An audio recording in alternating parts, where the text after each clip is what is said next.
तो hello everybody. तो अब हम स्टार्ट कर रहे हैं अपना लेक्चर नंबर 7। और आज के लेक्चर में हम देखेंगे कंटेंट डिलीवरी नेटवर्क के बारे में। ठीक है, तो आ जाते हैं अपनी चैट जीपीटी पर।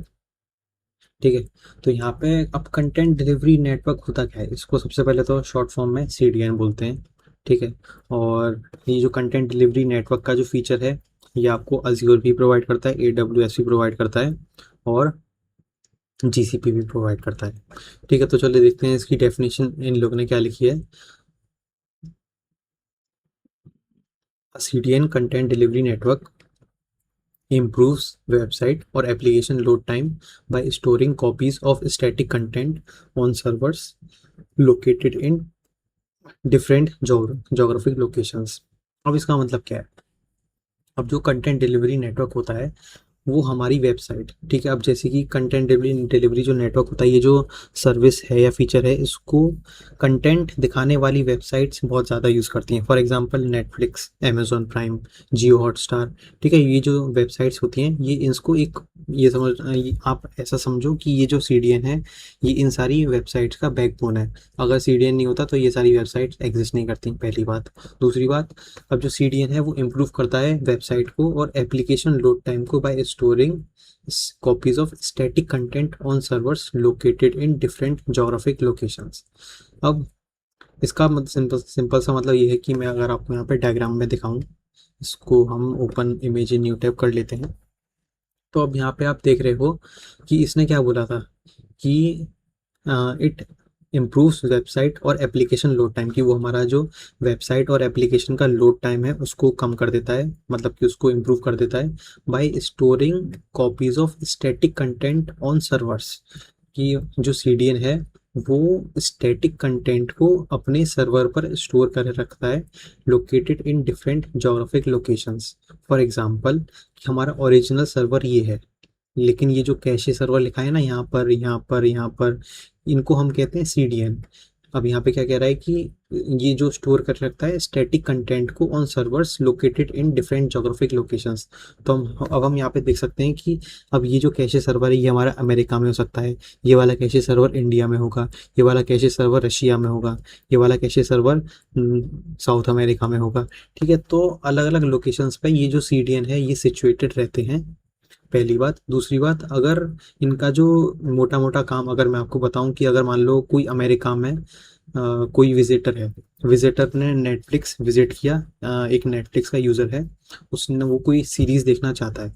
ठीक है, तो अब जो उसकी जो कंटेंट, जब वो फॉर एग्जांपल हम सीरीज़ का नाम ले लेते हैं स्ट्रेंजर थिंग्स, कि जो अमेरिका में बैठा यूज़र है ये स्ट्रेंजर थिंग्स का पहला एपिसोड देखना चाहता है।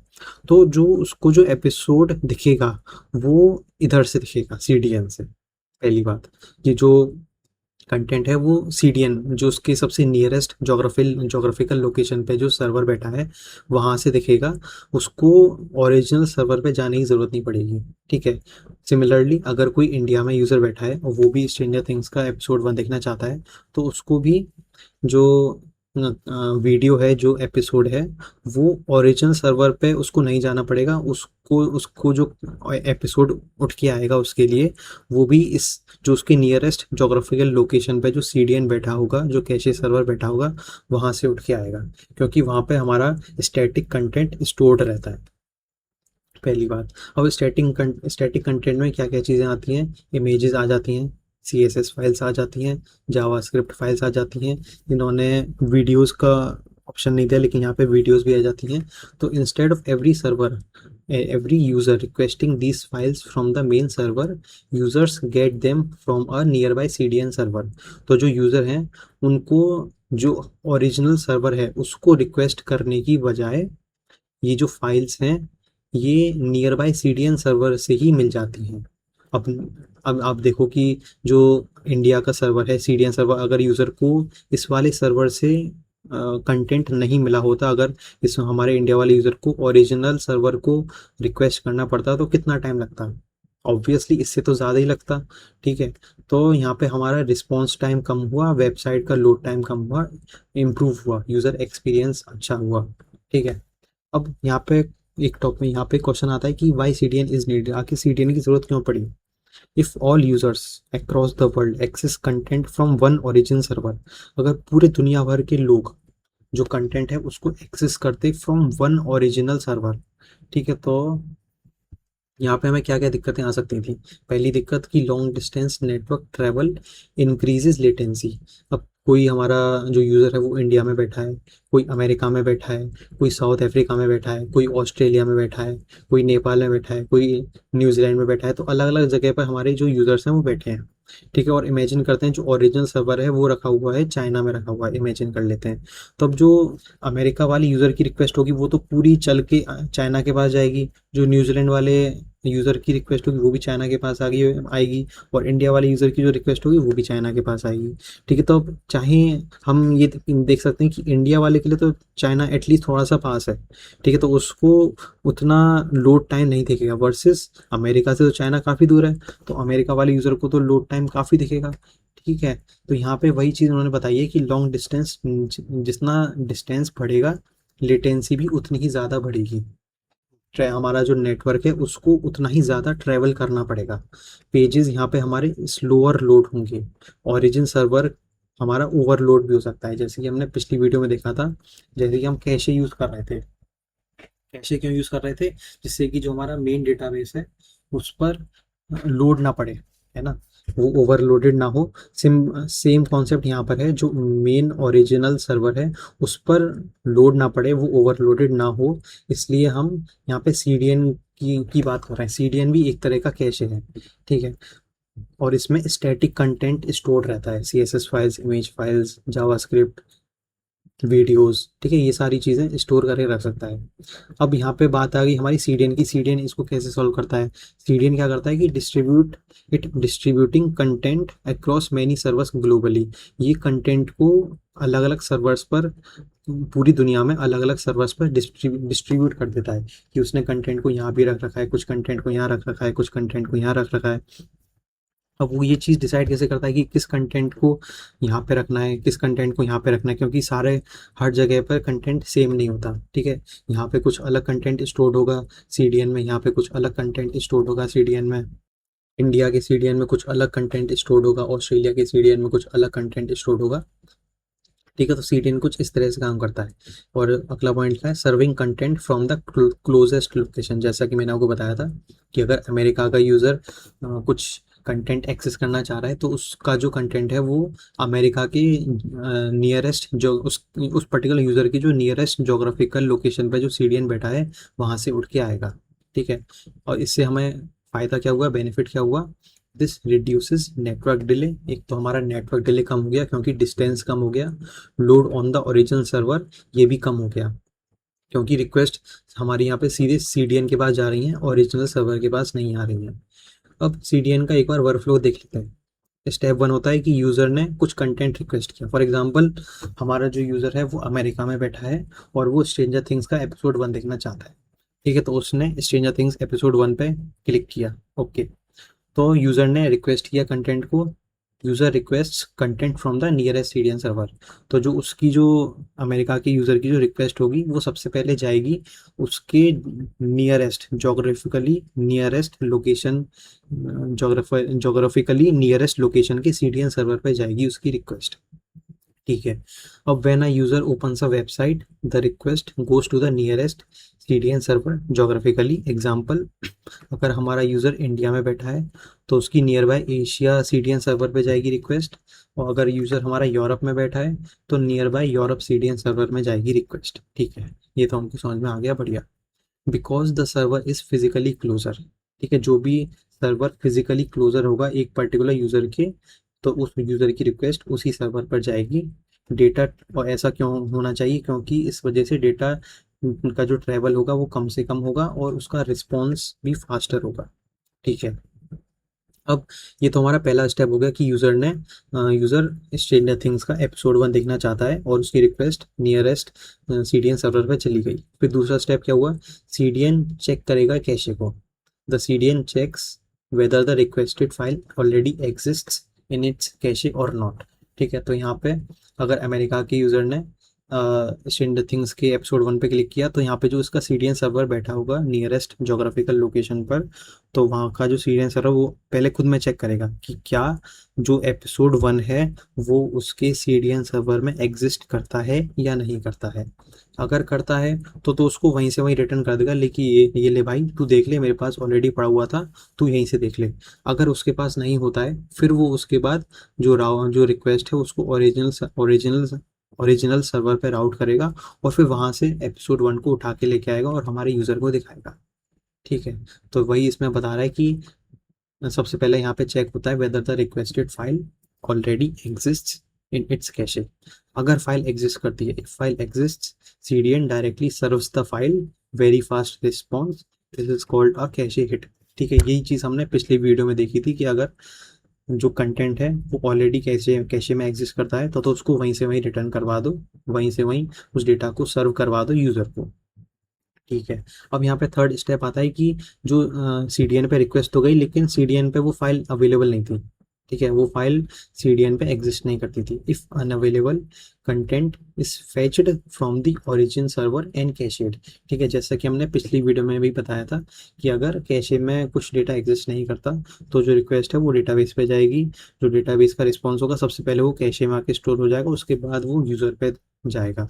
सेम चीज़, सेम कॉन्सेप्ट यहाँ पे भी अप्लाई होता है कि अगर सीडीएन सर्वर पर कंटेंट अनअवेलेबल है तो सबसे पहले कंटेंट जो रिक्वेस्ट होगी वो ओरिजिनल सर्वर पे जाएगी, वहाँ से कंटेंट हमारा फैच होगा और हमारे जो सीडीएन सर्वर है वहाँ पे स्टोर हो जाएगा और फिर उसके बाद यूज़र के पास सर्व कर दिया जाएगा। Content is fetched from the origin server and कैशेड।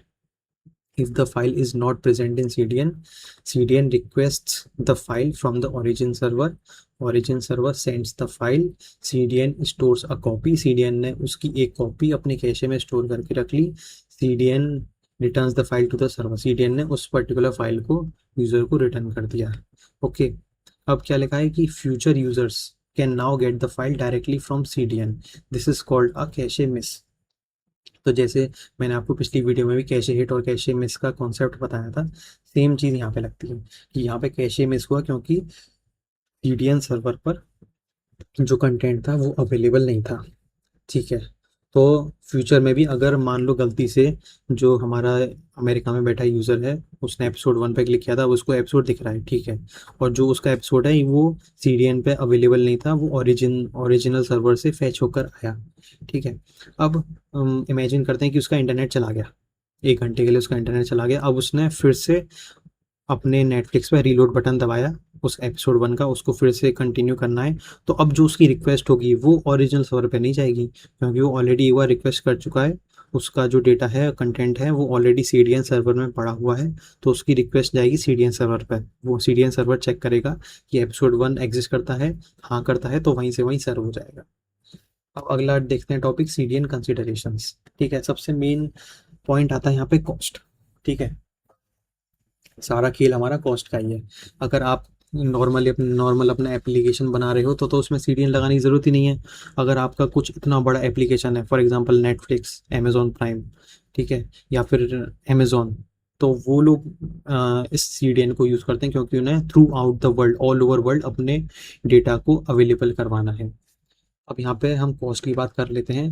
सीडीएन्स are run by third party providers, for example Azure हो गया, AWS हो गया, जीसीपी हो गया, which charge for data transfers in and out of the CDN. कि जो हमारा डेटा सीडीएन में जा रहा है और सीडीएन से निकल के आ रहा है, ठीक है, तो वो उस पर्टिकुलर चीज़ का चार्ज करते हैं। सीडीएन में जा रहा है इन द सेंस जो ओरिजिनल सर्वर से कंटेंट उठ के आया और सीडीएन के सर्वर में एज अ कैशे स्टोर हो गया। ठीक है, तो इसका चार्ज हो गया। और दूसरा कि यूज़र ने रिक्वेस्ट करी, सीडीएन सर्वर पे एग्जिस्ट करता है और सीडीएन सर्वर ने यूज़र को सर्व कर दी, उसका कंटेंट सर्व कर दिया, तो इसका भी चार्ज होता है। इसलिए इसने लिखा है data transfers in and data transfer out. CDNs are usually managed by external providers. ठीक है, हमने ये बता ही दिया आपको। They charge money for transferring data to CDN। ठीक है, कि आप जो ओरिजिनल सर्वर है वो CDN पे डेटा ट्रांसफ़र कर रहा है। और दूसरा, डिलीवरिंग डेटा टू यूज़र्स, की जो CDN है वो कैशे हिट करके यूज़र्स को कंटेंट सर्व कर रहा है। सो अगर ट्रैफिक बढ़ेगा तो रिक्वेस्ट भी बढ़ेंगी। ठीक है, अलग अलग यूजर्स हैं, जरूरी थोड़ा है कि हर कोई स्ट्रेंजर थिंग्स का एपिसोड 1 देख रहा हो, कोई कुछ और देखेगा, कोई मिर्ज़ापुर देखेगा, कोई आपका मनी हाइस्ट देखेगा, कोई अलग अलग सीरीज फैमिली मैन देख लेगा। ठीक है, तो जरूरी थोड़ा है कि हर कोई, हर इंसान की एक ही पसंद हो। ठीक है, तो अब जितनी ज़्यादा वैरायटी होगी उतने ज़्यादा सीडीएन मिस भी हो सकते हैं, और जितने ज़्यादा सीडीएन मिस होंगे तो उतने ज़्यादा डेटा ट्रांसफ़र भी होंगे, और जितना ज़्यादा डेटा ट्रांसफ़र होगा उतनी ज़्यादा कॉस्ट होगी। तो यहाँ पे हम कह सकते हैं कि higher traffic which implies higher CDN cost. ठीक है, अब अगला पॉइंट आता है कैशे एक्सपायरी का। The cache expiry time should neither be too long not too short. अब यहाँ पे कैशे एक्सपायरी क्या हुआ, जैसे हमने पिछली वीडियो में देखा था कि ये हमारे ऊपर होता है कि हम कितना टाइम एलोकेट करते हैं कि जो कंटेंट सीडीएन में बैठा हुआ है वो फ्रेश है, उसको उसकी कैशे को, उस कंटेंट को डिलीट करने की हमें ज़रूरत नहीं है। वो टाइम, वही वो टाइम यहाँ पे इन्होंने कैशे एक्सपायरी से डिनोट किया है। अगला पॉइंट क्या लिखा है, CDN content is cached for a certain duration, choosing expiry time is important. कि जब आप अपने AWS में या अज्योर में सीडीएन का एक्सपायरी टाइम चूज कर रहे होगे, मतलब चूज कर सकते हो कि कितनी देर बाद आपका जो डेटा है वो एक्सपायर हो जाना चाहिए। तो वही इसमें बताया गया है, CDN content is cached for a certain duration, एक सर्टेन ड्यूरेशन तक ही वो कैशेड रहता है। ठीक है, आगे चलते हैं। If expiry time is too long, अगर डेवलपर ने गलती से या जानबूझकर एक्सपायरी टाइम को बहुत लंबा कर दिया तो उसका परिणाम क्या होगा, ओल्ड कंटेंट में कंटिन्यू बीइंग सर्व्ड, कि जो ओल्ड कंटेंट होगा वही सर्व हो रहा हो, वही सर्व हो रहा होगा, नया कंटेंट सर्व नहीं हो रहा होगा। Users may not see updated files, क्योंकि कंटेंट तो अभी पुराना ही पड़ा है तो यूजर्स को नई फाइल्स कैसे दिखेंगी। Example, updated logo exist on origin server, CDN still serves old cached logo. अब क्योंकि सीडीएन हमारा इमेजेस भी सर्व करता है तो वही उसका, उसी का एग्जांपल दिया है कि अपडेटेड लोगो की हमारे जो ओरिजिनल सर्वर है उस पर तो अपडेटेड लोगो एग्जिस्ट करता है, लेकिन सीडीएन पर पुराना ही कैशेड लोगो एग्जिस्ट करता है, क्योंकि डेवलपर ने एक्सपायरी टाइम को बहुत लंबा दे दिया था तो पुराना कंटेंट डिलीट ही नहीं हुआ हमारे सीडीएन से। अब अगला पॉइंट है कि अगर डेवलपर ने गलती से या जानबूझकर एक्सपायरी टाइम को बहुत छोटा कर दिया तो सीडीएन कैशे एक्सपायर्स फ्रीक्वेंटली, बहुत जल्दी जल्दी सीडीएन का कैशे एक्सपायर होता जाएगा। और अगर उसका कैशे अगर एक्सपायर हो रहा है तो नया डेटा तो लेके आएगा ना, वो नया डेटा मंगवाएगा, कहाँ से मंगवाएगा, ओरिजिनल सर्वर से मंगवाएगा। तो बार बार सीडीएन हमारा रिक्वेस्ट करेगा ओरिजिनल सर्वर पर, है ना। तो वही इसने बताया कि CDN repeatedly request files from the origin server, performance benefits reduces, so expiry time must be balanced. अब यहाँ पे जो सीडीएन सर्वर है अगर वो बार बार रिक्वेस्ट कर रहा है ओरिजिनल सर्वर पे, मतलब कि बार बार डेटा ट्रांसफ़र हो रहा है, बार बार डेटा ट्रांसफ़र हो रहा है, मतलब कि हाँ, यहाँ पे कॉस्ट हमारी बढ़ रही है, एक तो कॉस्ट बढ़ रही है और जो हमारा ओरिजिनल सर्वर है उस पर रिक्वेस्ट भी बढ़ रही है, वो हमारा ओवरलोड हो सकता है। तो यहाँ पे सीडीएन का पर्पज़ ही ख़त्म हो गया। सीडीएन का पर्पज़ क्या था कि जो हमारा ओरिजिनल सर्वर है उस पर जो हमारा ओरिजिनल सर्वर है वो ओवरलोडेड ना हो, उस पर ज़्यादा लोड ना बढ़े, वो क्रैश ना करे। लेकिन यहाँ पे जो सीडीएन है वही बार बार रिक्वेस्ट कर दे रहा, तो भाई क्या ही फायदा फिर सीडीएन का, है ना। फिर अगला पॉइंट आता है सीडीएन फॉल बैक।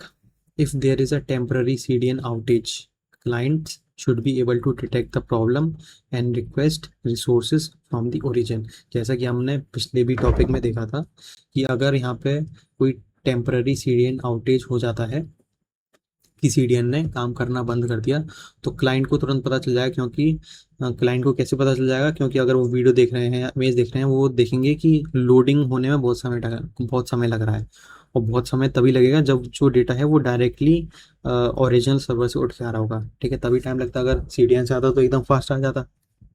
तो क्लाइंट उसको डिटेक्ट कर लेंगे and request resources from the origin. तो सीडीएन का भी एक तरह से फॉल बैक ओरिजिन ही रहता है, सीडीएन फेल कर गया तो फिर डेटा हमारा ओरिजिन से ही आएगा, और कहाँ से आएगा। ठीक है, फिर आगे चलते हैं कि समटाइम्स सीडीएन सर्वर्स में फेल टेम्परली, कि कभी कभी जो सीडीएन सर्वर्स हैं वो टेम्परली फेल कर जाते हैं। पर अगर हमारा सीडीएन अनअवेलेबल हो गया तो users should still access content from the main origin server, क्योंकि जो फॉल बैक है वो ओरिजिन सर्वर ही है, तो कंटेंट वहाँ से भी आता रहेगा, कोई दिक्कत वाली बात नहीं होगी। चाहे यूजर्स को कुछ समय के लिए लोडिंग दिख सकती है अपनी वीडियोस में या इमेजेस में या अपने कंटेंट में, लेकिन एटलीस्ट एप्लीकेशन डाउन नहीं होगा, एप्लीकेशन क्रैश नहीं करेगा, उनको एटलीस्ट कुछ समय बाद तो कंटेंट दिखने लग ही जाएगा। ठीक है, this mechanism is called fall back, इसको हम कहते हैं fall back. Without fall back website resources में फेल टू लोड, कि वेबसाइट रिसोर्सेज वो आ ही नहीं रहे हैं। ठीक है, उसमें एरर आ जाएगा कि इमेज लोड ही नहीं हुई या वीडियो लोड ही नहीं होगी। लेकिन विद फॉल बैक में क्या होगा कि system remains functional even during CDN issues. ठीक है, जो हमारा सिस्टम है वो चलता रहेगा चाहे लोडिंग टाइम बढ़ जाए। अब अगला पॉइंट आता है invalidating files.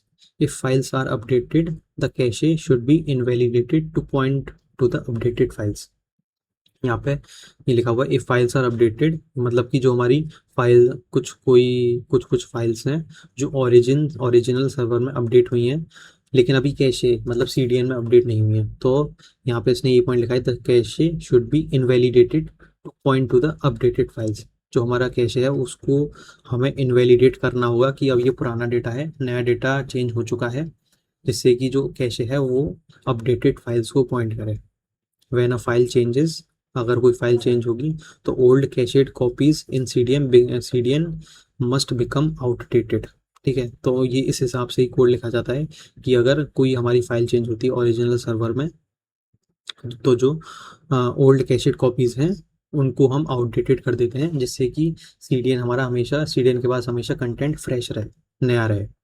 The old cache must be removed और रिफ्रेश्ड, जो ओल्ड कैशे है उसको हमें रिमूव करना ही पड़ेगा, और इसी प्रोसेस को हम कहते हैं कैशे इनवैलिडेशन। ठीक है, why it matters, because without invalidation users may continue seeing old files. With invalidation, CDN fetches the updated version from origin server. Users receive latest content. ठीक है, तो आई थिंक ये एकदम सेल्फ एक्सप्लेनेटरी होगा कि अगर इनवैलिडेशन नहीं होता तो क्या होता, और इनवैलिडेशन है तो क्या हो रहा है। अब ये लास्ट पॉइंट इसका, last but not the least, इन्होंने एक ओवरऑल CDN फ्लो बता दिया है कि यूज़र ने एक स्टैटिक कंटेंट रिक्वेस्ट किया। रिक्वेस्ट सबसे पहले नियरेस्ट CDN सर्वर पे गई, CDN ने चेक किया अपने कैशे में कि क्या जो कंटेंट है वो एग्जिस्ट करता है, इफ़ कैशे, तो वो वहीं से उसने डायरेक्टली सर्व कर दिया। लेकिन अगर CDN के कैशे में वो फाइल या कंटेंट एग्जिस्ट नहीं करता, तो उसने ओरिजिन सर्वर से वो कंटेंट फेच किया। ओरिजिन सर्वर से जो भी रिस्पॉन्स आया, जो भी कंटेंट आया, CDN ने उसको अपने अंदर कैशे कर लिया, स्टोर कर लिया, और फिर उसके बाद उसको यूज़र को सर्व कर दिया। इससे हमें क्या बेनिफिट मिले, इससे हमारी स्पीड बढ़ गई, हमारी स्केलेबिलिटी बढ़ गई, हमारा यूज़र एक्सपीरियंस अच्छा हो गया, यूज़र को कम लोड टाइम दिख रहा है, उनकी वीडियो और इमेजेस जल्दी से लोड हो जा रही हैं, ओरिजिन सर्वर पर लोड हैंडलिंग भी हो गई, ओवरलोडेड नहीं है हमारा ओरिजिन सर्वर, स्केलेबिलिटी भी हो पा रही है कि हम ऑल ओवर द वर्ल्ड के यूज़र्स को एक हाई स्पीड पे, कम लेटेंसी के साथ, हाई बैंडविड्थ पे कंटेंट डिलीवर कर पा रहे हैं, उनका यूज़र एक्सपीरियंस अच्छा कर पा रहे हैं विद हाई स्पीड के साथ। ठीक है, तो ये हमारा यहाँ पे CDN का जो एक्सप्लेनेशन है वो कंप्लीट होता है। एक बार हम ये भी देख लेते हैं कि इन्होंने यहाँ पे क्या दिया है, एक बार इमेज को देख लेते हैं कि हमारे पास यहाँ पे हमारे पास दो यूज़र्स हैं, user A user B. User B ने, सबसे पहले फर्स्ट को देखते हैं, यूज़र ए ने एक इमेज रिक्वेस्ट करी, जो रिक्वेस्ट है वो CDN पे गई। अगर अगर CDN के अंदर एग्जिस्ट नहीं करती तो get image dot PNG from server, जो CDN है वो रिक्वेस्ट आउट कर देगा हमारे सर्वर पर, सर्वर उस इमेज को सेंड करेगी CDN पर, स्टोर इमेज डॉट PNG इन CDN उस इमेज को अपने कैशे में स्टोर कर लेगा और रिटर्न कर देगा यूज़र को इमेज डॉट PNG। ठीक है, और यूज़र भी गेट इमेज डॉट PNG, और अगर वो ऑलरेडी एग्जिस्ट करती है वहाँ पे तो रिटर्न उसको तुरंत मिल जाएगी इमेज डॉट PNG। ठीक है, तो इस तरह से हमारा CDN काम करता है। एक बार हम यहाँ पे पढ़ भी लेते हैं, अब तो एकदम केक वॉक हो गया, बच्चों का खेल हो गया, क्योंकि हमने एकदम बढ़िया से समझ लिया CDN क्या होता है। तो देखते हैं क्या लिखा है यहाँ पे। CDN improves load times, load time वो इम्प्रूव करता है, क्यों इम्प्रूव करता है, by caching static content, images, CSS, JavaScript on geographically distributed servers. ठीक है, ये हमने सब कुछ देख लिया था अपने एक्सप्लेनेशन में। वर्क फ्लो क्या है इसका कि यूज़र जो है वो रिक्वेस्ट करता है content from the nearest CDN server, अगर अनअवेलेबल हुआ तो content is fetched from the origin server and cached. CDN considerations क्या हैं? कॉस्ट हमें देखनी पड़ती है कि CDNs are run by third party providers AWS, GCP, Azure, जो कि चार्ज करते हैं for data transfers in and out of the CDN। Cache expiry यहाँ पे आ जाती है। The cache expiry time should neither be too long और नॉट टू शॉर्ट। हमें एक्सपायरी टाइम को बहुत ज़्यादा भी नहीं रखना है, बहुत कम भी नहीं रखना है। क्यों नहीं रखना है वो आपको ऑलरेडी मैं समझा चुका हूँ एक्सप्लेनेशन में। फिर अगला पॉइंट CDN फॉलबैक, कि अगर टेम्पररी CDN आउटरेज हो जाता है तो client should be able to detect the problem and request resources from the origin. जो उनकी रिक्वेस्ट है वो फिर ओरिजिन ही पूरी करना स्टार्ट कर देगा। और लास्ट, इनवैलिडेटिंग फाइल्स, कि if files are updated the cache should be invalidated to point to the updated files. ठीक है, जैसे कि कैशे में हमेशा फ्रेश कंटेंट हमें मिले, यूज़र को कभी ओल्ड कंटेंट ना मिले। ठीक है, तो आई होप आप लोगों को CDN एकदम बढ़िया से समझ में आ गया होगा। ये एक हाई लेवल एक्सप्लेनेशन था, ये बहुत ज़्यादा लो लेवल एक्सप्लेनेशन नहीं था। ठीक है, जब ये हमें गाइड हमें बताएगी लो लेवल यही हमें एक्सप्लेन कर रहे होंगे, हम उस पॉइंट ऑफ टाइम पे देखेंगे, जिससे कि हम डबल डबल चीज़ों को ना सीखें। ठीक है, हम सिर्फ एक बार सीखें और एकदम बढ़िया से सीखें। तो आई होप आप लोगों को ये वाली वीडियो अच्छी लगी होगी। अगर आपको अच्छा लगा हो तो लाइक, कमेंट, शेयर, सब्सक्राइब कर दीजिएगा। ठीक है, और फिर अगली वीडियो में हम कंटिन्यू करेंगे अपने सेक्शन 8 से, जिसका नाम है स्टेटलेस वेब टियर। तो इस वीडियो के लिए इतना ही रखते हैं। तो ऐसे आप लोग ऐसे ही पढ़ते रहिए और आगे बढ़ते रहिए। Thank you.